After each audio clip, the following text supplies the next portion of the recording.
kick off their NFL season hosting the Dallas Cowboys. Spectrum News 1 anchor Giselle Fernandez recently sat down with Rams COO Kevin Demoff to discuss the project and its impact on the Inglewood community. I mean, I'm wide-eyed over it all. I've never seen anything like it. You've got this huge wraparound dual, video board. You say it's the largest in the world. Tell me how groundbreaking this stadium is. It's the world's largest stadium, 3.2 million square feet, 100 feet below ground level. You've got this amazing scoreboard, first 4K board in the NFL, 70,000 square feet, double-sided. Both are records. Then you talk about the world's largest ETFE roof. This field is completely covered, but it's open air. This is the first building that's ever been built indoor-outdoor.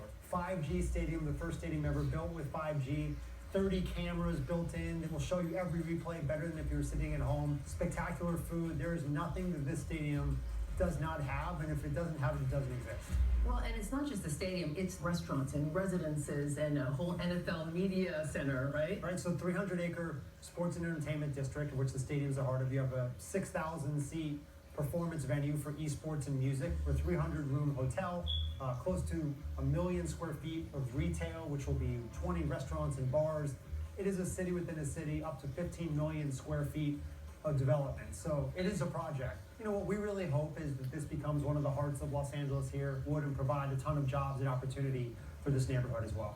Well, let's talk about that. Even if you're not a football fan, you've got to appreciate just the attention to combining sports with business and community. This project had to be part of the community. When you look at the lake park, which is in front of our stadium, that is a throwback to the lake that's at the middle of Hollywood Park, which used to be in the heart of the Inglewood community where they would hold 4th of July festivals.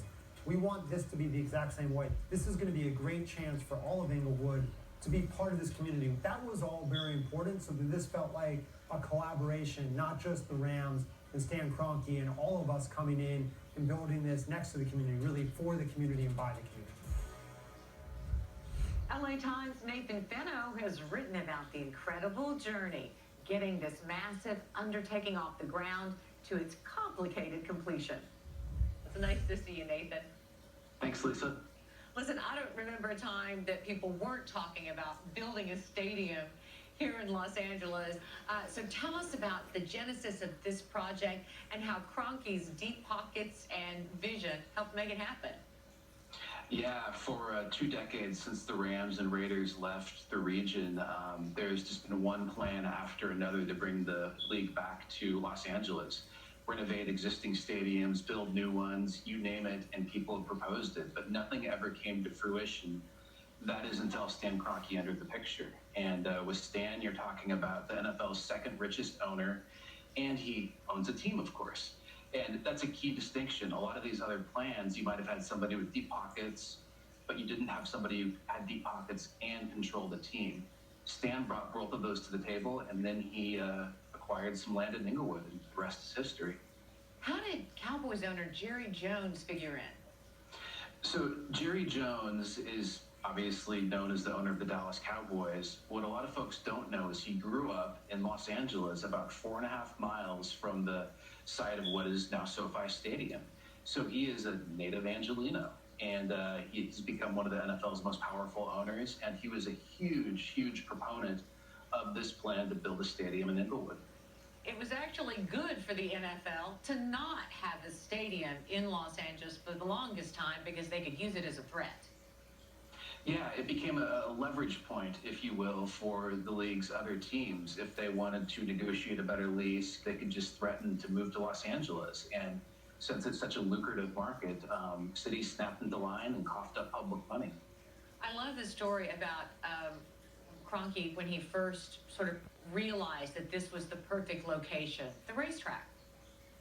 Yeah, so in the summer of 2013, Stan was driving around Inglewood at 4:30 to 5:30 in the morning. That might sound a little odd, but he's a real estate developer, and that's when he scouts potential properties, and that's sort of the prime time. And he came across what is, at that time, was the site of the Hollywood Park Racetrack, and had been that way for 75 years or so. And he was really struck by the scale of the property, the location, the proximity to freeways, the whole shebang. And that's when this vision really started to take root. They broke ground in 2016, and it wasn't without a little trouble. They had some obstacles. Yeah, so even after the Rams were approved to move to Los Angeles and the NFL owners had greenlighted this really ambitious stadium plan, they break ground in November 2016, and the stadium is underneath the flight paths to LAX. And so because of that proximity, the developers had to sink the building 100 feet into the ground to lower the profile. And they also reached a deal with the FAA to install a secondary radar system at LAX to mitigate impacts the stadium might have on how radar sees incoming aircraft. Then we end up with a very, very rainy winter. Of all the problems to have in Los Angeles, that wasn't what they counted on. So that delayed construction by a full year. There was just too much water when they were trying to excavate the site. And then we fast forward to this year, and of course we've had the coronavirus pandemic, and that led to a number of safety precautions around the site they had to take for the workers. That led to more than 80 cases of COVID-19 among these workers, and of course the pandemic disrupted this very carefully orchestrated schedule of events to open the stadium that had been on paper. There will not be anyone in the stands this coming Sunday, but is that set in stone for the rest of the season? So the Rams and the Chargers, who are going to share the stadium, have said that until further notice, no fans will be in the stadium.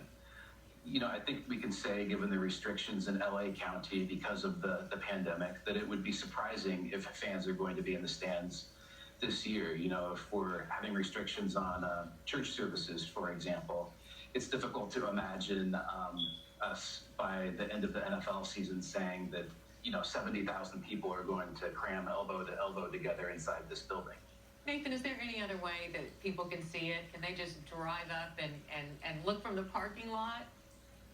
You can certainly drive by it, and as we said in our story, it looks like it's from another world. It's really a remarkable building, a remarkable structure, and it'll be a fascinating part of the community in the years and decades to come. All right. Nathan Fenno, thank you so much for your reporting.